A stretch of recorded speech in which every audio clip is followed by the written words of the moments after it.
All right, guys, here we're going to talk about episode 16, season 2 of The Twilight Zone. Who's this famous guy? Is this the guy from what's his name? Bewitched? This is also the guy from Bewitched who has already appeared, so he's the second guy to appear twice in an episode of The Twilight Zone. What was he in season 1 or whatever? He was in the episode where he saw the shimmer on the face of someone who was about to die. This guy was? Yes, in Vietnam. They were both in that episode? What do you mean both? I thought this guy was the guy that the professor was in.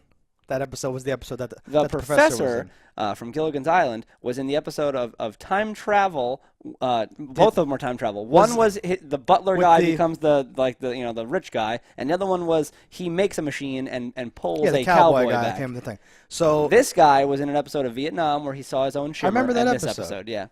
This was that guy? Same guy. I don't remember him at all. Darren from Bewitched. I was going to say, the guy from Bewitched? That doesn't make sense at all. This was the guy? I thought that guy was a whole different guy. It was the same guy. That could see the shimmer of death. I assure you, it is the same guy. I'm going to check that. I don't think that's true. That's the episode he's from. Because, this guy's like a goofy bastard. Was he being super serious in that other episode? Kinda. He was in Vietnam. It wasn't like a joking matter, and he also saw people dying. And no, I mean his face is goofy. He reminds me of like Jim Carrey. I kind of hate this guy.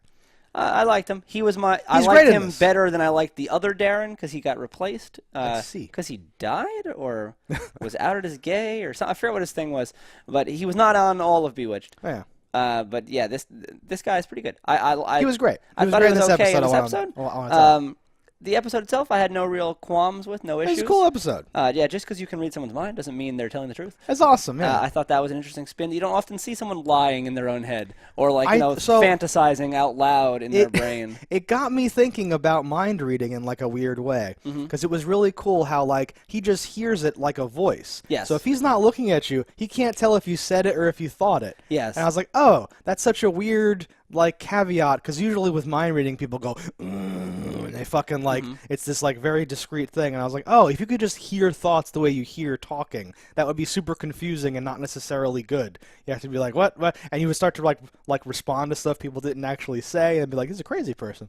I think if you could actually read minds in this fashion, you would be a very quiet person. Yes. And unassuming. Nowadays, this took place obviously in the 60s, but if it took place now, I would be the kind of guy that would have an unassuming job. I would always keep headphones in with no music playing.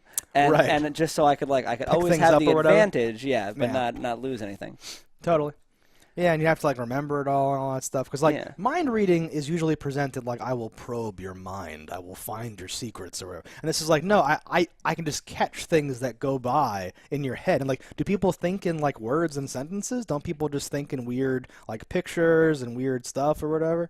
I don't think I've ever thought in sentence. Yeah, you never think in actual But it could also words. be his power extrapolating things into sentence. Buffy did a thing like this. What Women Want was a similar. I thought thing like this. of what women want for this sort of thing. Yeah.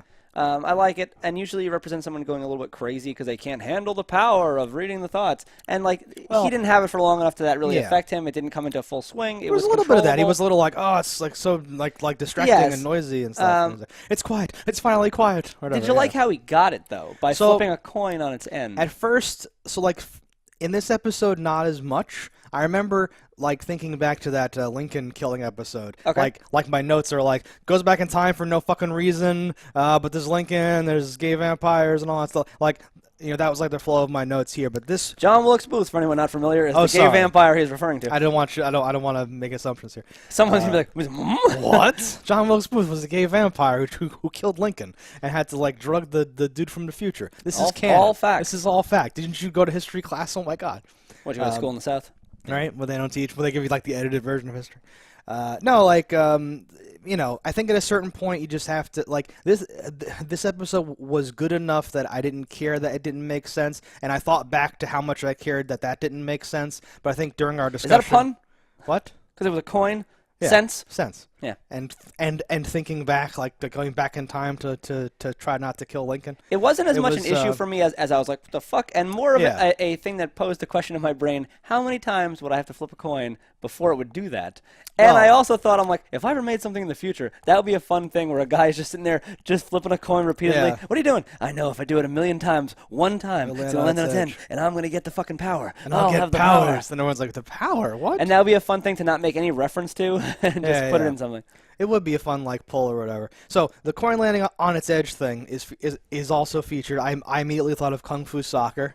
When do you remember that part? When Shaolin Soccer? Shaolin Soccer. I think it's also called Kung Fu Soccer. It's like a translation the American thing. version? Or like it's a translation issue or something like that. I don't know. Anyway, I think I watched it on like the internet, and it was called Kung Fu Soccer in like the file name, and we all just thought that that's what it was or something. I don't know. Point is, there's that whole part where he's like recruiting the guy, and he's like, the coin never lands on its edge, and then it like falls and tumbles and like goes into like a groove of some bricks, and then slowly rolls out, right, and it's on its edge, and then he joins the team and soccers it up, whatever. So I always think of like that when I think of that. The part of what saved it was Rod Serling at the end said something like Hector B. Boyle Howell, whatever fuck his name is, briefly on edge in the Twilight Zone, and I was like, oh, okay, like that was okay. I immediately think of Two-Face and Batman when he swaps out his coin so that it lands on the end. No, and he chases it, falls off the edge of a scaffolding and gets like roped. Him always flipping the coin. Real quick, Batman's batarang rope thing is like his Gatling or Battling gun, whatever he wants to call it. What? He shoots the thing, it has a batarang, and there's a rope attached to it. Yeah. And if he's shooting it at a person falling, it'll like go to their exact depth and then just start to wrap around them. And that always drove me nuts. Well, you see, he's putting a little English on it, so it apparently like, goes through. Yeah. Against all logic. At a certain point, Batman doesn't make any sense either, and if we only care about making sense, we just have to sit around some model trains and exactly recreate like some old city, and I'd prefer to I'd be so happy. have a little fake grassy knoll and just reenact just constantly JFK reenact things and yeah. like plot stuff. Yeah, that's it doesn't make sense. Pepe Sylvia, running around. But this episode was good. I like that, he ends up happy. This is like one of the few episodes where like everything ends up kind of like well, and he's better off than when he started. It wasn't like he made it back to even. It wasn't like he's screwed and dead. He has a new love interest. He doesn't have this curse any longer. No, and he has a promotion. He got a guy who was going to rob the bank, a free trip to fucking Barbados or whatever. Bermuda, whatever. Sometimes. How do you even do that? How do you write off a trip to the bank and write it off to the bank? I'd be like, just fucking buy it, Richie. He's doing stuff. He's having fun. He could be like, as a recognition of service, we're gonna give you this thing and the whole thing. He wants it to come from the bank. Actually, I know you're just saying this as like a throwaway thing, but I think he wants it to come from the bank because that guy wouldn't know, and then all of a sudden, he comes over and says like, we want to honor you for your long, and then because he knows his inner thoughts are like, oh, they've treated me poorly for so long, but I'll show them. Fucking poor man's Ian McKellen or whatever. 25 years at a job. That's intense. If you wait long enough, it's gonna happen. Or you die. If you're lucky. Fingers crossed. Yeah. No, it's like once the coin became the analogy for like the 1 in a million, what are the odds of that happening, right? The fact that knocking over the coin undid the power made it weird, but then Rod Serling was there to like cap it off, and I was like, okay. Because in a real life scenario, it could have knocked over any time, and he would have been like, what was the cause of this power that I had and it's mysteriously gone? Right. It's like a narrative device. It's like saying this coin was against all odds briefly in this weird state. This man was against all odds somehow in this briefly in this weird state, and then it all went back to normal. But like you say, like unlike other stuff where it's meant to show you how bad stuff could be, this is the opposite. This is like the inspirational morality tale thing where he then had this sudden, and it was almost like undoing the badness of how life was, because she liked him, but he was too like oblivious or wouldn't talk to her, and everyone knew he should be the head of the group because he's so good, and that guy was doing bad stuff. So now everything's like, it's almost like reality had like dipped out of where it should be, in this weird, 1 in a million day somehow, like restored it back to normal. I would have liked one more thing to happen in this episode. So he gets the promotion. He's now the head of that side of the bank or whatever. Yeah. But earlier he spilled a drink on a dude's head for mouthing off. He's like, oh, well, so we'll settle this later. For thinking off. I would have liked a thing for that guy to roll up his sleeves and be about to hit him, and he goes, do it and you're fired. Like, just something little like that. And he's like, what? Like, I'm the new manager of the blah, blah, blah. Right. Like, he could be like... super confident now. Super like something to really address the change Jim Carrey's and got just sew thing. up all the last little loose ends. Yeah, there. I would like that too because it kind of dropped that whole plot line. If this were you and you flipped the coin and you landed it on its side, and you knew that like you had this power, like somehow like that's legendary. Everyone knows that. Everyone knows that's how it works. What would you do? Because like, do you think if you picked the coin up, Do you lose it? Oh, I don't know. Because you have to keep the coin on its side to hold this power. If you just like drop little dabs of glue on the side of it, is that like would that cheat it? Yeah, I was gonna say, so like that is a very interesting, very different thing where you know about it and like the journey, and you could watch someone become insane trying to keep the coin from falling over, but never actually using the power in like a good way, except to try to keep the coin up, and this like descent into madness as he tries to keep the coin at a certain place. Yeah.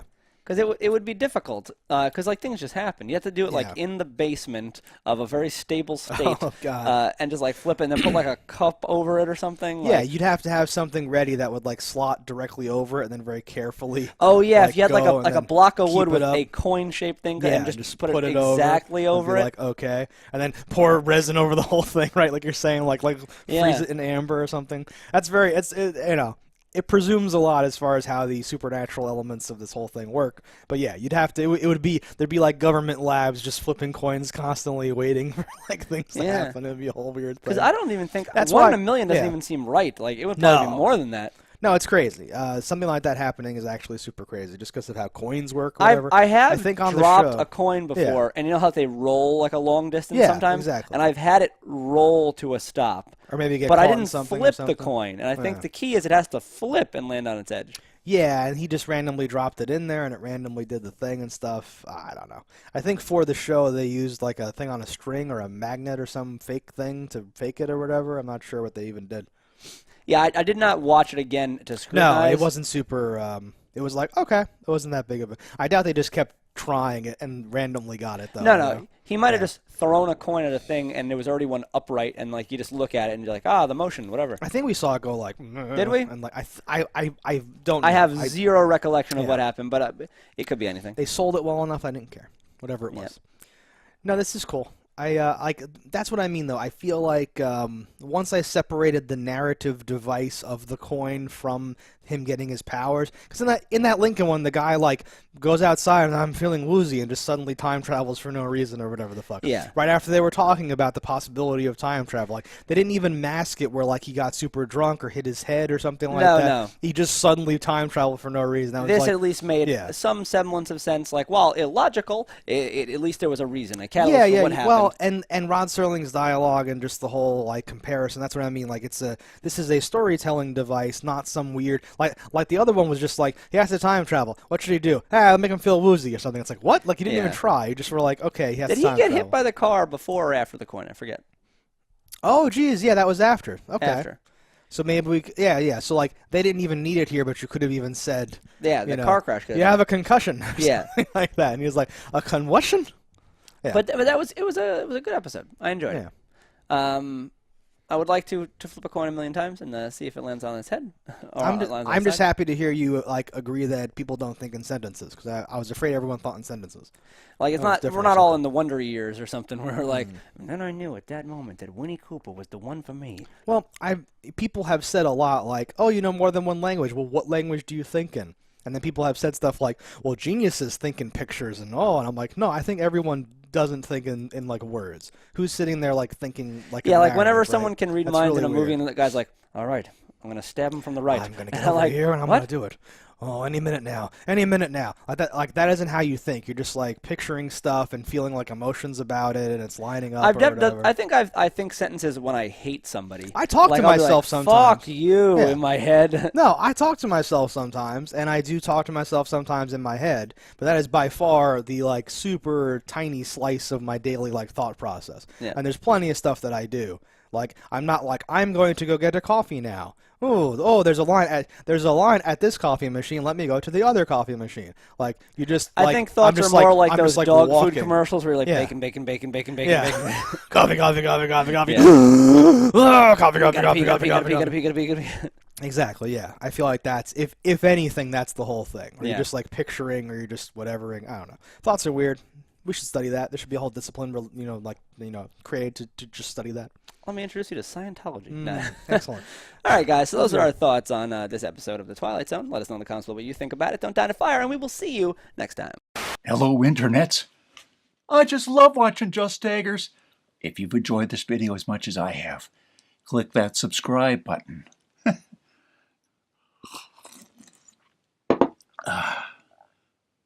Peace out, homies.